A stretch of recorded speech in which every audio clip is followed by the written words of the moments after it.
Week 7 is upon us, and there is a gem of a matchup on Sunday Night Football between two kind of desperate teams here. The Cowboys got embarrassed in New York last week. The Eagles, equally as embarrassed in Minnesota. They now meet in Jerry World. The Cowboys are favored by 3 in a game that means a lot for this division.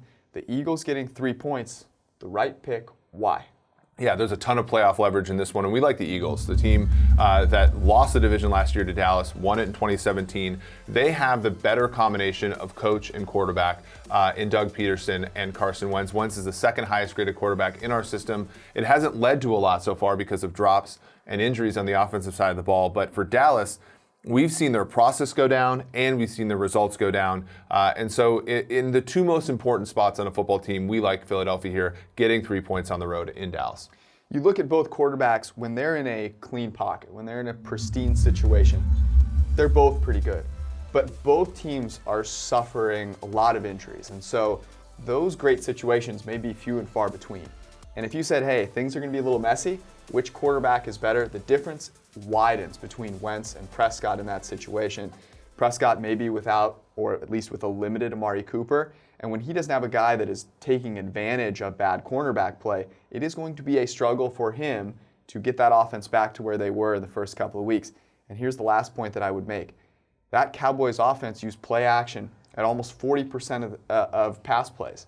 That was down to 14% last week. They're not doing the things that actually hurt the Eagles against the Vikings, where Rasul Douglas got dusted multiple times by Stephon Diggs off of play action.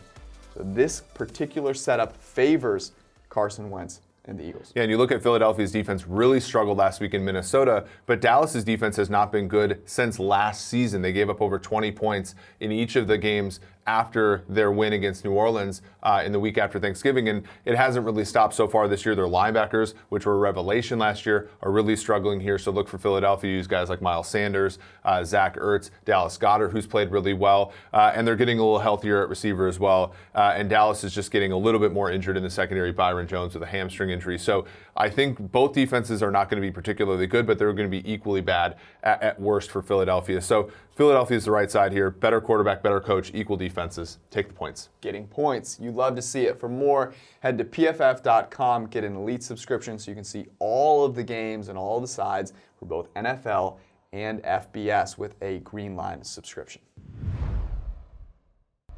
Thanks for watching the PFF YouTube channel. And if you want to subscribe, all you have to do is push the button. Don't forget everything you get. A little fantasy, push the button. A little Green Line for the gambling aspects of the game, push the button.